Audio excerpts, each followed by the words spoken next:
Donc après avoir sélectionné le nombre de repas que je voulais et le nombre de personnes, et puis d'avoir rentré un petit code promo, on va pas s'en passer, il nous fait automatiquement en fait une suggestion de recettes. Mais moi je les ai enlevées parce que bien évidemment c'est pas celle qui me donnait forcément le plus envie. Et donc après en fait il faut tout simplement fouiller un petit peu dans le site internet pour ajouter donc le nombre de recettes. Donc moi j'en ai 4 à ajouter. Du coup pour faire 4 repas, 24 € pour 2 personnes, donc 12 € par personne pour 4 repas. Ça fait du coup une moyenne de 3 €, c'est ça? Par repas. Ça reste correct. Après avoir les tailles des proportions. Donc c'est pas mal parce qu'ils indiquent le temps qu'on met pour faire la recette. La recette, par exemple, là, elle est moins de tant de calories, là, elle est familiale, si elle est rapide ou pas à faire. Donc ça, je trouve ça plutôt sympa. Bon, après, voilà, là, je trouve que c'est pas terrible parce que du coup, il y a certaines recettes, on voit qu'il faut payer en plus. Donc, par exemple, moi, celle-ci, elle me faisait de l'œil, mais en fait, il faut que je mette 2,49 € en plus. Donc, enfin, je trouve ça un peu culotté finalement de proposer un packaging si après, derrière, il faut rajouter des choses à payer en plus. Donc là, je vais fouiller et puis je vous montre ma sélection après. Voilà le carton dans lequel j'ai reçu la commande, donc on peut pas le louper. Il était assez gros, mais du coup, c'était quand même bien rempli. Voilà.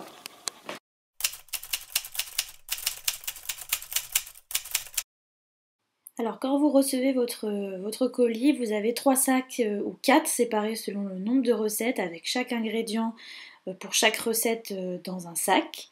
La première recette que j'ai testée, c'est les linguine et pesto d'épinards maison. Donc, alors, c'est parti. Donc, les ingrédients, des épinards, de la roquette. Oups, c'est l'inverse, je viens de le dire à l'inverse. Mais il y avait également donc des tomates semi-séchées, des noix de cajou concassées,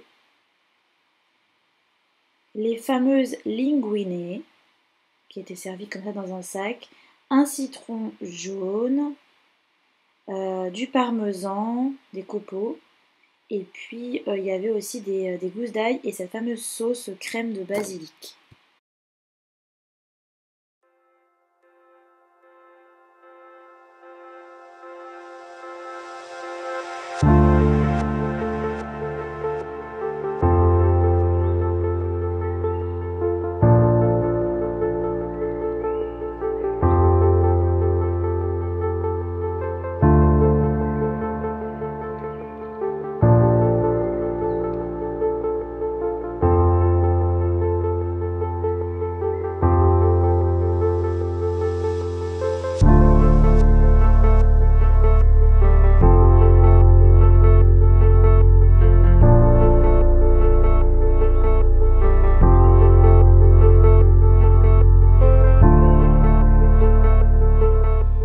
Alors pour cette étape, je vous la fais en audio, mais en fait il fallait mixer du coup les épinards, l'ail, la crème de basilic, un peu de parmesan et les noix de cajou dans un récipient à beurre. Donc moi j'ai mis dans un bec verseur. J'ai tout mixé, j'ai rectifié après avec du sel.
foutu le plastique là.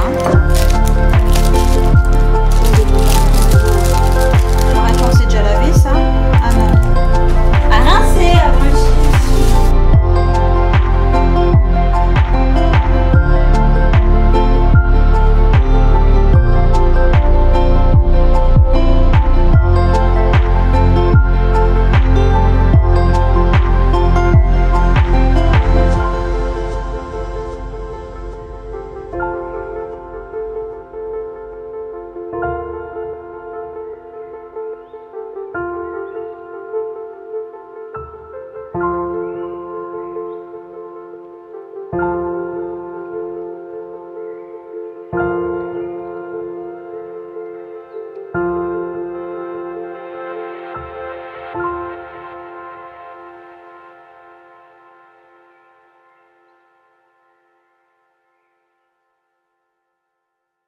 Il faut pas trop les garnir parce que sinon ça va sortir. Déjà, c'est quoi cette taille de tortilla? C'est vraiment des tortillas pour les gosses.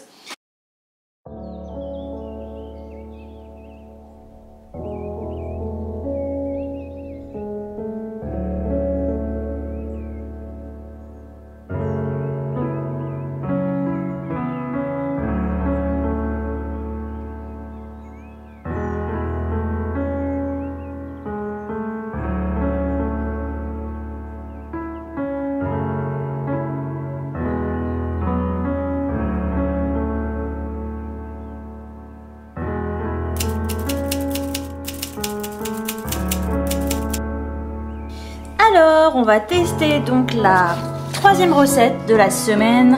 Salade de nouilles à la mangue avec une vinaigrette aux cacahuètes. Celle-ci, j'avais tellement hâte de la tester parce que j'adore ce type d'association. Donc voilà la petite recette. Les ingrédients, alors, bah voilà, c'est toujours un peu le même problème, c'est que malheureusement, il y a beaucoup d'emballage. Mais bon, là, j'ai l'impression que cette recette va être quand même très simple. On a donc tout ce qui est un peu légumes, les nouilles. Là ça doit être la cacahuète, le peanut butter, l'huile de sésame, qu'est-ce que c'est, la sauce soja, de la mangue qui est parfaite. En fait quand je l'ai reçue elle était pas bonne à manger. Donc c'est pour ça que j'ai attendu, là on est vendredi, j'ai attendu un petit peu avant de faire cette recette là parce que la mangue n'était pas mûre. Il y a un bébé concombre, du citron vert, des pousses de soja et des cacahuètes salées. On va se régaler.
Rigatoni au dés de porc et chorizo avec champignons et carottes. Bon, ça je pense que c'est une recette qu'on peut facilement refaire sans passer forcément par HelloFresh. Après, j'ai vu dans les produits que en fait c'était l'émincé de porc qui était déjà mariné.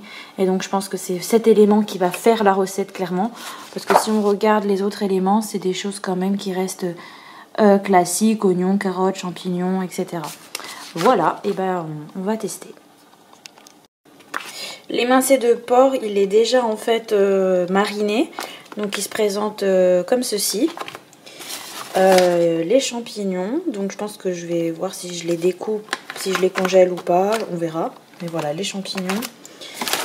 Ça, typiquement, ça peut rester au four. En fait, ce qui est bien, c'est que sur chaque produit, il y a bien sûr sa date de péremption. Après, les dés de chorizo. Après, il y a beaucoup encore d'emballage, je trouve. Ça doit être les sauces, les pâtes, la carotte et l'oignon.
Hello, c'est la Marie du montage qui vous parle parce qu'en fait j'ai perdu les fichiers où je faisais mon retour sur du coup les recettes que j'ai faites d'HelloFresh.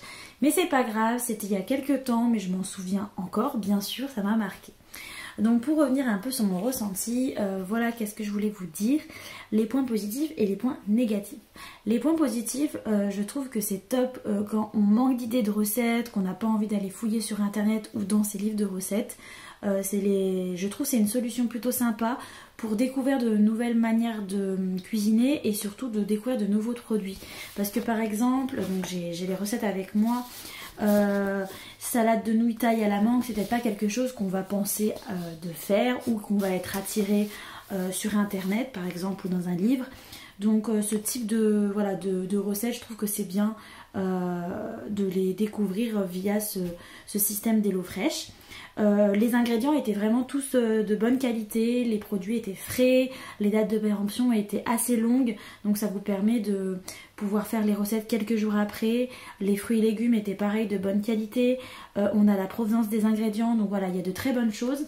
Les fiches recettes, elles sont plutôt bien expliquées. Alors après, le point négatif, c'est qu'il y a des choses pour moi qui n'ont pas forcément d'intérêt de noter, ou il y a des étapes, en fait, qui sont pas notées, je crois, ou je ne sais plus. Je me souviens sur une des recettes, il manquait une étape, voilà. Mais sinon c'est bien parce qu'on vous explique les allergènes, on vous explique aussi la répartition des glucides, des protéines selon les ingrédients. Donc voilà, ça c'est un petit plus. Et puis il y a des petits conseils, par exemple là sur la fiche de la salade de la nouille, il rajoute conseils pour faire mûrir votre mangue plus rapidement, plongez-la dans un bol de riz. Voilà, j'ai trouvé ça sympa de mettre des conseils. Dans les points négatifs, la première chose que je souligne et que j'ai dit à plusieurs reprises dans ma vidéo, c'est l'abondance de plastique. En fait, chaque ingrédient est emballé séparément, donc ça c'est entre guillemets normal parce que j'imagine que c'est pour mieux répartir les ingrédients dans chaque recette quand vous les recevez, pour aussi les protéger, pour pas que les produits s'abîment, mais je trouve quand même qu'il y a beaucoup de produits qui étaient suremballés et je trouve ça dommage. Bien évidemment, les légumes, tout ça n'était pas emballé, par contre les épinards étaient emballés. Alors, il y avait des efforts de fait avec par exemple les pâtes, elles étaient dans un sachet en carton, mais par exemple les épinards étaient dans du plastique. Donc c'est ça un peu qui m'a gênée, c'est que moi qui essaye de réduire un peu mes déchets, de faire attention de pas avoir de suremballage, là il y en avait beaucoup parce que vous avez le carton d'emballage dans lequel vous recevez le colis en gros. Dedans vous avez des sachets en carton avec chaque ingrédient pour chaque recette. Dans chaque ingrédient vous avez encore des emballages. Après vous avez genre ça par exemple, pour moi cette enveloppe elle sert à rien. On pourrait mettre directement, en plus là il y a plein de trucs comme ça qui servent à rien. Voilà, qu'on se le dise hein. Ça aurait été mieux de mettre directement les recettes comme ça. Voilà, c'est des petites choses, mais pour moi ça a son importance. Dans les points négatifs aussi, c'est le temps. Clairement, moi c'est mon métier de faire de la cuisine, donc j'ai une facilité à lire la recette, à savoir dans quelle étape je vais faire les choses, comment je vais m'y prendre. Ces recettes malheureusement elles ont des tas d'indications qui pour moi n'étaient pas forcément respectées. Quand on vous donne une indication et qu'on vous dit que la recette elle est rapide et qu'on vous dit qu'elle est faite en 25 minutes, pour moi 25 minutes c'est pas une recette qui est faite rapidement, sachant qu'il faut rajouter les temps de cuisson etc. Donc moi comme je vous l'ai dit j'ai facilité à faire parce que c'est mon métier, donc j'ai rapidement pu me prendre la recette, découper mes ingrédients, c'est des gestes que je connais. Mais quelqu'un qui débute, parce que ce genre de programme c'est fait pour des personnes peut-être qui débutent en cuisine ou qui ont besoin d'être assistées entre guillemets, j'ai trouvé ça long et parfois un peu compliqué. Donc voilà pour ce retour là. Après dans les points positifs, je vague un peu d'un point à l'autre pour pas faire que positif négatif. J'ai bien aimé le côté séparer les recettes, c'est-à-dire que dans le site internet on pouvait trouver en fait, on pouvait sélectionner soi-même, donc en fait on se connecte et on peut trouver du coup les recettes de la semaine, donc on en a quand même pas mal qui étaient proposées. Le seul défaut c'est que c'était un peu trop axé asiatique, en tout cas la semaine où moi j'ai fait la commande, il y avait beaucoup trop de recettes asiatiques. Mais par contre le point positif c'était que c'était réparti en catégories, donc vous avez des recettes qui s'appellent familiales, des recettes qui s'appellent veggie, des recettes qui s'appellent rapides, donc moi c'est surtout vers ça que je me suis retournée. Il y avait aussi des recettes à calories smart, donc faibles calories. Voilà, il y avait aussi je crois des recettes catégorisées viande, poisson, tout ça. Ça j'ai trouvé ça sympa, ça permet de vite cibler selon notre régime alimentaire. Donc voilà. Un autre point que je voulais noter, c'est préparer à faire la vaisselle parce que mine de rien ça demande d'utiliser pas mal d'ustensiles. C'est un peu le défaut je trouve de toutes ces marques qui proposent des repas, des recettes avec des ingrédients prédécoupés etc. C'est que mine de rien il y a quand même pas mal de vaisselle, plusieurs casseroles à utiliser, plusieurs bols, plusieurs ci, plusieurs ça. Donc voilà, ça fait pas mal de vaisselle et c'est un peu le petit défaut que j'ai trouvé en supplément. Par contre voilà, toutes les recettes étaient excellentes. Donc pour revenir, ma recette que j'ai préférée sur les 4 c'était les wraps aux pois chiches grillés et feta. Excusez-moi, je lis en même temps la feuille parce que je me souviens plus trop des noms. C'était ça. C'est la recette que j'ai préférée, je l'ai trouvée équilibrée, je l'ai trouvée assez... Contrairement aux petits commentaires que j'ai fait en disant que les wraps étaient tout petits. Franchement, on a été 2 à manger la recette. J'ai trouvé ça vraiment très bon. Voilà, j'ai beaucoup aimé aussi la salade de nouilles taille à la mangue. Celle que j'ai moins aimée comme recette, c'était les rigatoni au dés de porc. Parce que clairement, c'était une recette pour moi assez basique et qui, moi, n'était pas ouf. Mais les autres étaient de très belles découvertes. Donc en termes de recettes, je trouve que c'est des belles découvertes, c'est des bonnes qualités, des bonnes associations, les saveurs ressortent. C'est vraiment un point positif. Donc si vous avez envie de découvrir de nouvelles recettes, de nouvelles saveurs, je trouve ce système plutôt pas mal.